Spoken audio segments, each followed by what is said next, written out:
রাস্তায় পড়ে থাকা টাকা উঠালে কি গুনাহ হবে এবং এই টাকা কাকে দিতে হবে?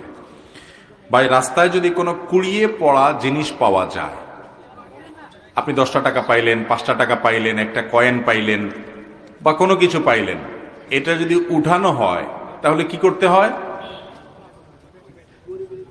কি করতে হয় বলেন?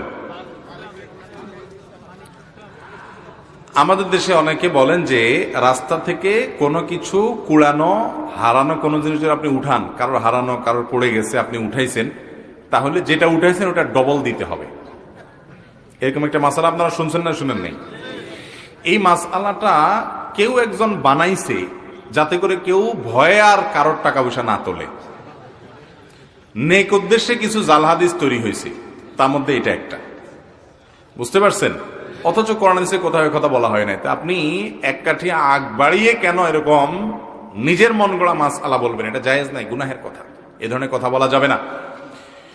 যদি রাস্তায় কোনো কিছু পড়ে থাকে দেখেন আপনি, জিনিসটা যদি খুব তুচ্ছ হয়, সামান্য হয়, ধরেন কথার কথা 2 টাকার কয়েন, এটা যার হারাইছে সে আর এটা খুঁজতেও যাবে না, আপনি জানেন খুব সামান্য জিনিস, তাহলে সেটা আপনি নিজে গরিব হলে গরিব খেলেন বা কোনো গরিবকে আপনি দান করে দিলেন। আপনি নিজে গরিব হলে আপনি নিজে খেয়ে ফেলতে পারেন বা কোনো গরিবকে দান করে দিতে পারেন। আর যদি জিনিসটা দামি হয়, ধরেন আপনি 1000 টাকা পাইছেন, 2000 টাকা পাইছেন, মূল্যবান কিছু পাইছেন, যেটার মালিক এটাকে খুঁজে বেড়াবে আপনি জানেন, তাহলে সেক্ষেত্রে এটা নেওয়ার পর আপনার দায়িত্ব হলো চতুর্পাশে ভালো করে ঘোষণা দেওয়া, ভাই এই জায়গা আমি কিছু টাকা পাইছি, কার হয় নিয়ে যাবেন। দীর্ঘদিন আপনাকে ঘোষণা দিয়ে যেতে হবে, যেতে হবে, যেতে হবে। কোনোভাবেই মালিক আর পাওয়া যাচ্ছে না, কোনো হদিস নাই, কোনো আলামত নাই, কোনো কিচ্ছুতেই পাচ্ছেন না, আর আশাও নাই। এতদিন হয়ে গেছে, অনেক দিন হয়ে গেছে, বহুত খোঁজাখুঁজি করছেন, তারপরেও পান নাই। তাহলে এবার কি করবেন? এই টাকা কোনো গরিব, কোনো অভাবী, যাকাতের হকদার মানুষকে দিয়ে দিবেন। ওই ব্যক্তির তরফ থেকে, যে আল্লাহ এই টাকার যে মালিক, তার তরফ থেকে আমি দান করে দিলাম, সবটা তার অ্যাকাউন্টে জমা হবে।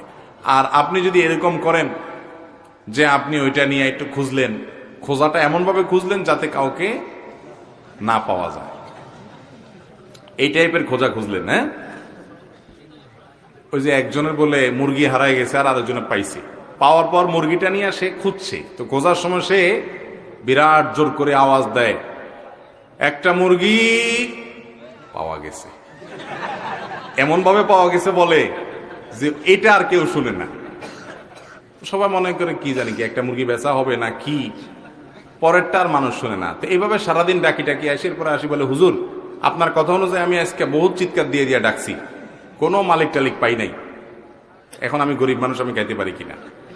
তো এরকম মাসালা ঘুরাইয়া যদি খান তাহলে কিন্তু জায়েজ হবে না। আপনি যদি কোনো কিছু তুলেন, কুড়ানো জিনিস, তাহলে আপনার দায়িত্ব হবে সেটা কি করা, ঘোষণা দিয়ে। ফর এক্সাম্পল, আপনি একটা বাজারে পেয়েছেন, তাহলে বাজারে ওই দোকানের আশেপাশের দোকানগুলোতে আপনি কাগজ টাঙ্গায় দিলেন, নোটিশ লিখে দিলেন, দোকানদারদের মাধ্যমে ঘোষণা দিলেন, বিভিন্নভাবে ঘোষণা দিলেন। আবার ওই মসজিদে যায় ঘোষণা দিতে যায় না, ওইটা আবার না জায়েজ।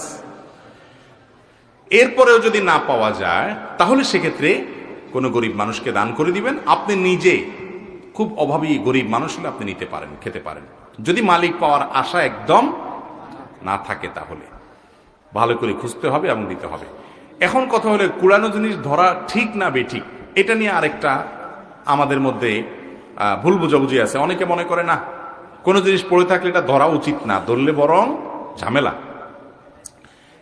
যদি এটা আপনি না নিলে বরং আরেকজন মানুষ নিয়ে সে খেয়ে ফেলবে, অসৎ মানুষ, এরকম মনে হয়, তাহলে আপনি বরং নিবেন। একজন একটা মোবাইল ফেলে গেছে, আপনি দেখেছেন, আপনি জানেন যে আপনি হারামটা খাবেন না, আপনার মধ্যে আল্লাহর ভয় আছে, আপনি খুঁজি মালিককে দেওয়ার চেষ্টা করবেন, আর আপনি না নিলে বরং অন্য কোনো লোক নিয়ে যাবে যার মধ্যে আল্লাহর ভয় নাই, এইরকম আশঙ্কা হলে আপনার জন্য বরং সেটা উঠানো উচিত। কথা কি বুঝতে পারছি? ওইটা বরং আপনি তুলে নিবেন, কারণ আপনি না নিলে ওইটা আরো নষ্ট হবে, তসরুফ হবে, সেজন্য আপনি তুলে নিবেন। আর যদি এরকম না হয় তাহলে সেক্ষেত্রে আপনি এটা ধরা না ধরাটা আপনার ইখতিয়ারের ব্যাপার। রাস্তায় পড়ে থাকা টাকা উঠালে কি গুনাহ হবে এবং এই টাকা কাকে দিতে হবে?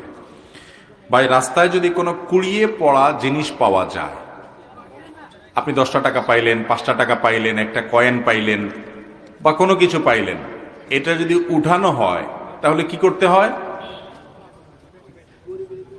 কি করতে হয় বলেন?